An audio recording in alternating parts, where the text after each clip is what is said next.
내가 고등학교 3학년일 때 엄마와 아빠는 이혼을 하셨다. 나는 엄마와 살게 되었고 아빠는 조부모님 댁에 가서 살았는데 매주 할아버지 댁에 가서 과외를 받았다. 그리고 대학생이 된 지금 아빠의 비밀을 알게 되었고 나 역시 엄마와 특별한 사이가 되고 말았다. 이 비밀을 써리모에게만 고백해 보겠다.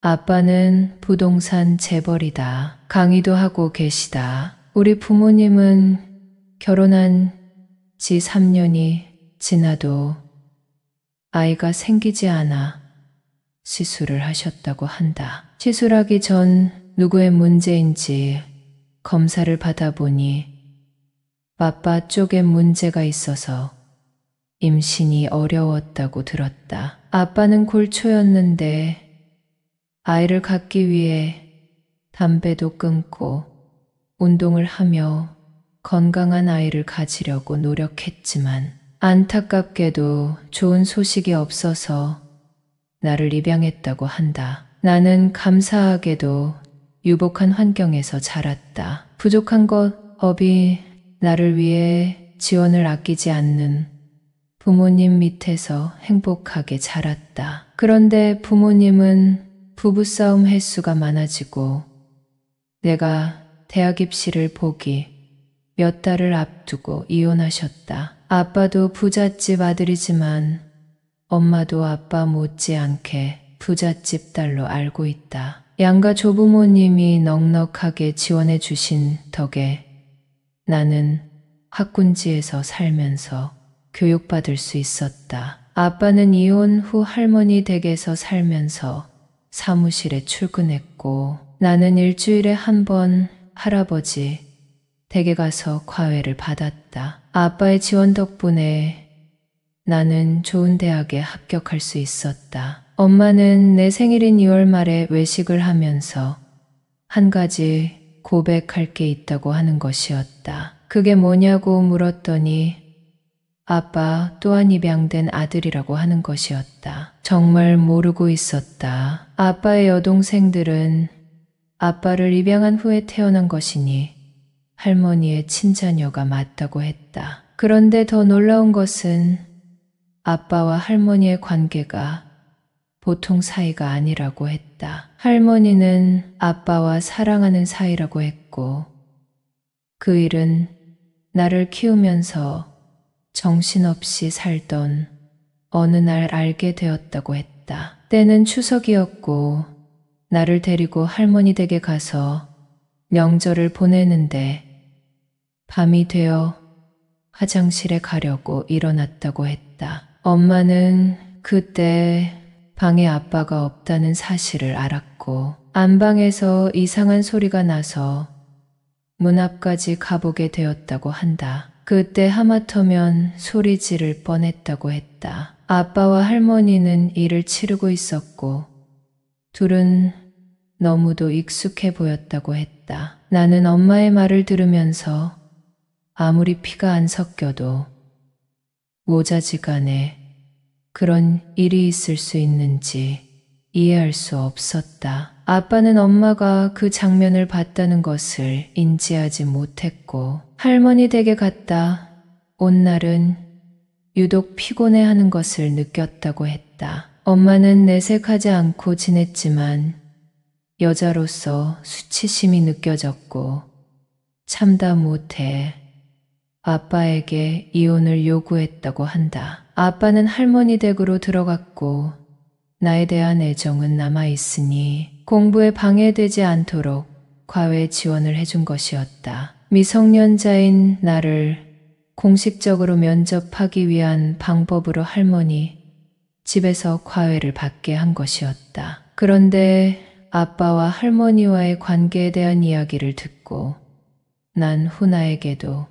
이상한 마음이 생겼다. 내가 잘 클 수 있도록 키워준 엄마가 여자로 보이기 시작한 것이었다. 그리고 아빠를 아들 이상의 감정으로 대하는 할머니의 모습도 오버랩되었다. 대학 생활을 시작한 후 부담 없는 1학기를 보내고 있었다. 철이 없게도 공부하기 싫은 날은 땡땡이를 치고 잘 먹지도 못하는 술을 마시고 집에 들어오기도 했다. 엄마는 그런 날 이해한다고 하면서도 속에 탈이 나지 않는지 걱정하셨고 다음날 아침이면 어김없이 해장국을 끓여주셨다. 기말고사가 끝나고 과외를 하고 집에 돌아와 보니 샤워를 마치고 수건으로 머리카락에 묻은 물기를 털고 있는 엄마를 보고 멘무기가 반응하는 것을 느꼈다. 엄마는 내 모습을 본 듯했고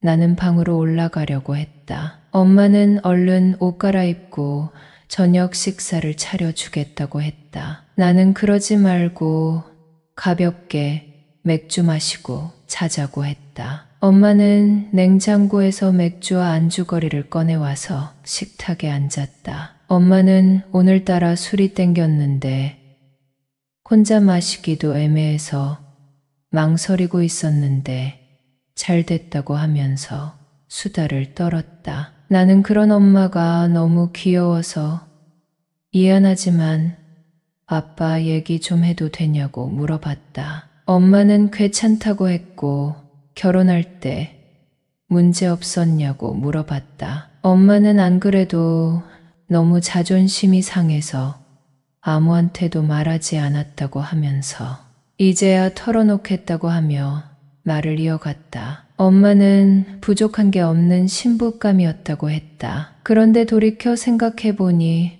할머니가 이유 없이 엄마를 너무 미워하더란다. 특히 아빠 앞에서 말할 때와 엄마 혼자 있을 때 말하는 것이 달랐다고 했다. 그리고 엄마랑 둘이 얘기할 때 엄마를 그렇게 흘겨봤다고 했다. 그런데 내가 어릴 때 할머니와 아빠의 관계에 대해 알게 되었고 할머니가 처음부터 엄마를 싫어하는 이유가 둘이 사랑하는 사이라서 그렇다는 걸 알게 되었다고 했다. 그리고 할머니는 종교가 없었고 사주를 본 적도 없었는데 사주에 둘이 결혼하면 남편이 죽는다고 말을 만들어내서 극심하게 결혼을 반대했다고 한다. 그래도 아빠가 적극적으로 결혼을 추진해서 살고 있었는데 그 둘의 관계는 이어졌다고 한다. 아빠는 너무 이기적인 사람이었다. 자기를 입양한 어머니와 남녀 관계를 맺고 있었는데 가정도 유지하고 있었으니 말이다. 할머니는 유독 나를 예뻐하셨다. 그건 나도 충분히 알고 있었다. 그래도 엄마는 할머니와 아빠에게 적대감을 갖지 말라고 했다. 엄마는 그동안 얼마나 속이 탔으면 내가 성인이 되기 직전에 이혼 판단을 내렸을지 이해가 가기도 했다. 엄마는 나의 비애의 동안이었고 군살 없는 몸매를 잘 유지하고 있었다. 말이 이혼녀이지 조금 과장하면 총각과 결혼해도 괜찮은 외모였다. 대학생이 된 후 사실 엄마에게 자꾸 마음이 가고 있다. 난 앞으로 엄마를 어떻게 대해야 할지 큰 고민이었다. 엄마는 점점 술에 취했고 그런데 말야 할머니랑 너의 아빠가 그런 관계인 게 너무 싫었는데 나도 똑같은 마음이야 라고 하는 게 아닌가.